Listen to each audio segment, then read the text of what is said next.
കേരളം. പേര് പോലെ കേരം സമൃദ്ധമായി വളരുന്ന നാട്. കിഴക്ക് പശ്ചിമഘട്ടം, പടിഞ്ഞാറ് അറബിക്കടലും അഥവാ കിഴക്കു നിന്നും പടിഞ്ഞാറിലേക്ക് ചെരിഞ്ഞു നിൽക്കുന്ന ഭൂപ്രദേശം. ശക്തമായ മൺസൂൺ മഴക്കാലവും ഉഷ്ണകാലവും ഈ നാടിൻ്റെ സവിശേഷതയാണ്. ഭൗമവിശേഷങ്ങൾക്കപ്പുറം ചരിത്രത്തിൻ്റെ സംഗമഭൂമി കൂടിയാണ് കേരളം. വ്യത്യസ്ത സംസ്കാരങ്ങളും വിശ്വാസങ്ങളും ഇഴുകിച്ചേർന്ന ഒരു കോസ്മോപൊളിറ്റൻ സമൂഹം. അതുകൊണ്ട് തന്നെ കേരളത്തിൻ്റെ വാസ്തുവിദ്യയും ഏറെ വ്യത്യസ്തമാണ്. പ്രാദേശിക പാരമ്പര്യങ്ങളുടെയും വൈദേശിക കൈമാറ്റങ്ങളുടെയും സമന്വയ രൂപമാണ് കേരളീയ വാസ്തുവിദ്യക്കുള്ളത്. കേരളത്തിലെ ഇസ്ലാമിക വാസ്തുവിദ്യയുടെ സംയോജനവും രൂപാന്തരങ്ങളും പരിചയപ്പെടുത്തുകയാണിവിടെ.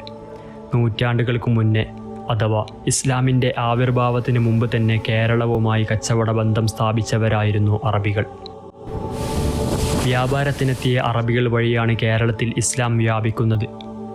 പടിഞ്ഞാറൻ സാമ്രാജ്യത്വ ശക്തികൾ ഇന്ത്യൻ തീരത്തെത്തുന്നതുവരെ ഈ വ്യാപാര ബന്ധവും സാംസ്കാരിക കൈമാറ്റങ്ങളും തുടർന്നു പോന്നു. അതുകൊണ്ട് തന്നെ അതുല്യമായ ഒരു വാസ്തുവിദ്യാ സമന്വയത്തിൻ്റെ പിറവിക്ക് ഈ നാട് സാക്ഷിയായി.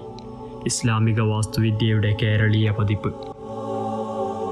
ഇന്തോ ഇസ്ലാമിക് എന്ന് പൊതുവെ വിളിക്കാറുള്ള വടക്കൻ ഇന്ത്യയിലെയും ഡെക്കാനിലെയും വാസ്തുകലകളിൽ നിന്നും പൂർണ്ണമായും സ്വതന്ത്രമായ ഒരു ശൈലിയാണിത്.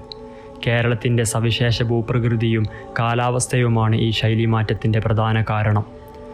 കേരളത്തിൽ ഇസ്ലാം എത്തിയത് അറേബ്യയിൽ നിന്ന് നേരിട്ട് കടൽ മാർഗമാണ് എന്നതും ഈ മാറ്റത്തിന് കാരണമായിട്ടുണ്ട്. പേർഷ്യയും മധ്യേഷ്യയും കടന്ന് വടക്കേ ഇന്ത്യയിലെത്തിയ ഇസ്ലാമിനോടൊപ്പം സഞ്ചരിച്ചത് ആ നാടുകളിലെ വാസ്തുവിദ്യയായിരുന്നു. അതുകൊണ്ട് തന്നെ ആദ്യകാല കേരളീയ മസ്ജിദുകളിൽ ഉത്തരേന്ത്യൻ മാതൃകയിലുള്ള വലിയ ഗോപുരങ്ങളോ മിനാരങ്ങളോ ഇല്ലായിരുന്നു. എന്നാൽ പ്രാദേശിക പാരമ്പര്യ വാസ്തുവിദ്യക്ക് സമാനമായ ഘടന ഈ പള്ളികൾക്കുണ്ടായിരുന്നു. ക്ഷേത്രങ്ങളുടെയും നാലുകെട്ട് വീടുകളുടെയും വാസ്തുശില്പഘടനയോട് സമാനമാണ് ആദ്യകാല പള്ളികൾ. കളിമൺ ഓടുകൾ പാകിയ കുത്തനെയുള്ളതും തട്ടുകളായി തിരിച്ചിട്ടുള്ളതുമായ ചെരിഞ്ഞ മേൽക്കൂരകൾ അവയുടെ പ്രത്യേകതയാണ്. ശക്തമായ മഴയെ പ്രതിരോധിക്കാൻ അനുയോജ്യമായ ഘടനയാണിത്. നിർമ്മാണ സാമഗ്രികളിലും ഈ പ്രാദേശികത പ്രകടമാണ്. പ്രധാനമായും ചെങ്കല്ലും മരവുമാണ് അക്കാലത്ത് ഉപയോഗിച്ചിരുന്നത്.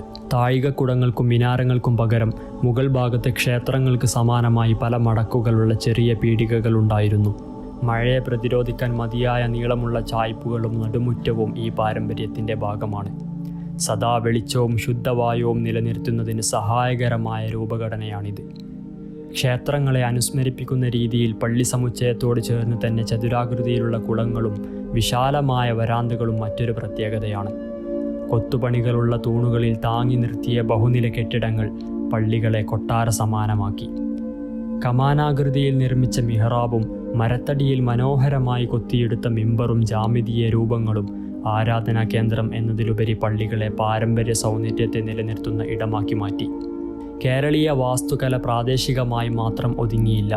ഇത് ഇന്ത്യൻ മഹാസമുദ്രത്തിലെ സമുദ്രപാതയുടെ ഭാഗമായിരുന്നു. തെക്ക് കിഴക്കനേഷ്യൻ രാജ്യങ്ങളായ മലേഷ്യ, ഇന്തോനേഷ്യ എന്നിവിടങ്ങളിലെ പള്ളികൾക്ക് കേരളത്തിലെ പള്ളികളുമായി ഘടനാപരമായി അടുത്ത ബന്ധമുണ്ട്. ചെരിഞ്ഞ പല തട്ടുകളുള്ള മേൽക്കൂരകൾ ഈ സമുദ്രപാതയിലുടനീളം കാണുന്ന ഒരു പൊതുവായ വാസ്തുവിദ്യാ ശൃംഖലയെയാണ് സൂചിപ്പിക്കുന്നത്. ഇത്തരത്തിൽ കേരളത്തിൽ ആദ്യമായി നിർമ്മിക്കപ്പെട്ട പള്ളി കൊടുങ്ങല്ലൂരിലെ ചേരമാൻ പെരുമാൾ ജുമാ മസ്ജിദാണ്. AD 629 മാലിക് ബിൻ ദീനാർ എന്ന സ്വഹാബിയാണ് ഈ പള്ളി നിർമ്മിച്ചതെന്ന് കരുതപ്പെടുന്നു. ഇതേ മാതൃകയിൽ 10ഓളം പള്ളികൾ അദ്ദേഹവും സഹയാത്രികരും വേറെയും നിർമ്മിച്ചിട്ടുണ്ട്. സാമൂതിരി രാജാക്കന്മാരുടെ ഭരണകേന്ദ്രവും തുറമുഖ നഗരവുമായ കോഴിക്കോട് സ്ഥിതി ചെയ്യുന്ന പ്രൗഢഗംഭീരമായ മിഷ്കാൽ പള്ളിയും ഇതേ ശൈലിയിൽ നിർമ്മിച്ചിട്ടുള്ളതാണ്. 14-ാം നൂറ്റാണ്ടിൽ ധനികനായ അറബ് വ്യാപാരി നക്കൂദ മിഷ്കാൽ നിർമ്മിച്ച ഈ പള്ളി മരത്തടിയുടെയും കല്ലിൻ്റെയും ഒരു വിസ്മയമാണ്. 1510 പോർച്ചുഗീസ് ആക്രമണത്തിൽ നാശനഷ്ടങ്ങൾ സംഭവിച്ച പള്ളിയുടെ അറ്റകുറ്റപ്പണികൾക്ക് വേണ്ട ധനസഹായം നൽകിയത് സാമൂതിരി രാജാവായിരുന്നു. അതിനാൽ മിഷ്കാൽ പള്ളി മതസൗഹാർദ്ദത്തിൻ്റെയും പ്രതീകമാണ്. കോട്ടയം താഴത്തങ്ങാടിയിലെ പള്ളി, കൊച്ചിയിലെ ചെമ്പിട്ടപ്പള്ളി, പൊന്നാനിയിലെ വലിയ ജുമുഅത്ത് പള്ളി, കോഴിക്കോട്ടെ മുച്ചുന്തിപ്പള്ളി, കണ്ണൂർ പഴയങ്ങാടിയിലെ മാടായിപ്പള്ളി, കാസർകോട്ടെ മാലിക് ബിൻ ദീനാർ മസ്ജിദ് തുടങ്ങി നിരവധി പള്ളികൾ ഈ പാരമ്പര്യ ശൈലിയിൽ നിർമ്മിച്ചിട്ടുണ്ട്.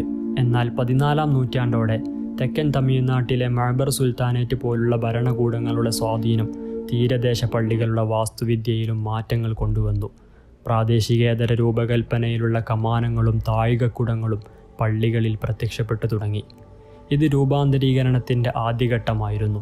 പ്രശസ്തമായ ഭീമാ പള്ളിയും കരുണാകപ്പള്ളിയിലെ ഷെയ്ഖ് മസ്ജിദുമെല്ലാം ആ കാലത്ത് നിർമ്മിക്കപ്പെട്ട പള്ളികളാണ്. പിന്നീട് 20-ാം നൂറ്റാണ്ടിലും അതിനുശേഷവും ആഗോളവൽക്കരണത്തിൻ്റെയും സാമ്പത്തിക വളർച്ചയുടെയും ഫലമായി പാരമ്പര്യ വാസ്തുവിദ്യകളിൽ നിന്ന് വ്യതിചലിച്ചുകൊണ്ട് അറബ് രാജ്യങ്ങളിലും മറ്റുമുള്ള മാതൃകകൾ കേരളത്തിൽ വ്യാപകമായി. താഴികക്കുടങ്ങളും ഉയരമുള്ള മിനാരങ്ങളും 20-ാം നൂറ്റാണ്ടോടെ കേരളത്തിലെ മുസ്ലിം വാസ്തുവിദ്യയുടെ പൊതുവായ കാഴ്ചയായി മാറി. കേരളീയ വാസ്തുവിദ്യയിലുണ്ടായ രൂപമാറ്റത്തിൻ്റെ വ്യക്തമായ അടയാളമാണിത്. ഇത്തരത്തിൽ ആധുനിക കേരളത്തിൽ നിർമ്മിച്ച ലോകപ്രശസ്ത പള്ളിയാണ് മർക്കസ് നോളജ് സിറ്റിയിലെ ജാമി ഉൽ ഫുതൂഹ്. മുഗൾ, ഓട്ടോമൻ തുടങ്ങിയ വ്യത്യസ്ത വാസ്തുവിദ്യകളുടെ സമന്വയമാണ് ഈ പള്ളിയെ വേറിട്ടതാക്കുന്നത്. അബ്ബാസിദ് ഭരണകാലത്ത് നിർമ്മിച്ച ബാഗ്ദാദ് നഗരത്തിന് സമാനമായി നഗരത്തിൻ്റെ ഹൃദയഭാഗത്ത് മസ്ജിദ് സ്ഥിതി ചെയ്യുന്നു. അതിന് താഴ്ഭാഗത്തായി അറേബ്യൻ മോഡൽ സൂക്ക്, ചുറ്റുഭാഗത്തും വിദ്യാഭ്യാസ സമുച്ചയങ്ങൾ, വാണിജ്യ സ്ഥാപനങ്ങൾ, പാർപ്പിടങ്ങൾ എല്ലാം ഒത്തുചേർന്ന ഈ മോഡേൺ സിറ്റി ഇസ്ലാമിക നഗര നിർമ്മാണ വിദ്യയ്ക്ക് കേരളത്തിൽ നിന്നുള്ള ആദ്യ സംഭാവനയാണ്. സമീപ ദശകങ്ങളിൽ ഗൾഫ് കുടിയേറ്റം കൊണ്ടുവന്ന സാമ്പത്തിക സമൃദ്ധി വാസ്തുവിദ്യ അഭിരുചികളെ മാറ്റിമറിക്കുന്നതിൽ വലിയ പങ്ക് വഹിച്ചിട്ടുണ്ട്. കാലാവസ്ഥയ്ക്ക് അനുയോജ്യമായ തടിപ്പള്ളികളെ പഴഞ്ചനായി കാണുകയും പരമ്പരാഗത നിർമ്മിതികൾ പലതും പൊളിച്ചു മാറ്റുകയോ പഴമയുടെ സൗന്ദര്യം കെടുത്തിക്കളയും വിധം പുതിയ കെട്ടിടങ്ങൾ നിർമ്മിക്കുകയോ ചെയ്യുന്നു. കാലപ്പഴക്കം മൂലമുണ്ടായ കേടുപാടുകളും മതിയായ വിസ്തൃതിയുടെ പോരായ്മയും ഇത്തരം പുനർനിർമ്മാണങ്ങൾക്ക് കാരണമായിട്ടുണ്ട്. ചരിത്ര നിർമ്മിതികൾക്ക് വേണ്ട വിധം പരിഗണന നൽകാത്തത് ഗൗരവ പ്രശ്നമായി തന്നെ വിലയിരുത്തേണ്ടതുണ്ട്. എങ്കിലും കേരളത്തിലെ ആദ്യത്തെ പള്ളിയായ ചേരമാൻ മസ്ജിദിൻ്റെ പഴമയിലേക്കുള്ള മടക്കം പ്രശംസനീയമാണ്. 1974 ശേഷം കൂട്ടിച്ചേർത്ത ഭാഗങ്ങൾ നീക്കം ചെയ്യുകയും പഴയ പള്ളിയുടെ നഷ്ടപ്പെട്ട ഭാഗങ്ങൾ പുനഃസ്ഥാപിക്കുകയും ചെയ്യുന്നതാണ് പദ്ധതി. മുസ്രിസ് ഹെറിറ്റേജ് പദ്ധതിയുടെ ഭാഗമായിട്ടാണ് ഈ പുനരുദ്ധാരണ പ്രവർത്തനങ്ങൾ. കാസർകോട്ടെ മാലിക് ബിൻ ദീനാർ മസ്ജിദിലും പഴമയെ നിലനിർത്തുന്നതിന് വേണ്ടിയുള്ള സംരക്ഷണ പ്രവർത്തനങ്ങൾ നടത്തുന്നുണ്ട്. പരമ്പരാഗത പള്ളികൾ എല്ലാം ഇത്തരത്തിൽ സംരക്ഷിക്കേണ്ടത് ചരിത്ര സംരക്ഷണത്തിന് അത്യാവശ്യമാണ്. ഇന്ന് പഴയ പള്ളികൾ നമ്മെ ഓർമ്മിപ്പിക്കുന്നത് ഒരു ചരിത്രത്തെയാണ്. സംസ്കാരങ്ങളെ കൂട്ടിയിണക്കിയ ഒരു കച്ചവട പാതയുടെയും പ്രാദേശിക ശൈലിയെ അംഗീകരിച്ച ഒരു വിശ്വാസത്തിൻ്റെയും ചരിത്രം. കേരളീയ വാസ്തുവിദ്യ ഇസ്ലാമിക ആരാധനയുടെ ആവശ്യകതകളെ സ്വീകരിച്ചപ്പോൾ ഇസ്ലാം കേരളത്തിൻ്റെ ഭൂമിശാസ്ത്രപരമായ സൗന്ദര്യശാസ്ത്രത്തെ സ്വീകരിച്ചു. ഈ സംയോജനമാണ് ഇസ്ലാമിക വാസ്തുകലയുടെ കേരളീയതയെ അതുല്യമാക്കിയത്. അത് വെറും വാസ്തുവിദ്യ മാത്രമല്ല, മറിച്ച് സാംസ്കാരിക സൗഹൃദത്തിൻ്റെയും സമഭാവനയുടെയും പ്രതിഫലനമാണ്.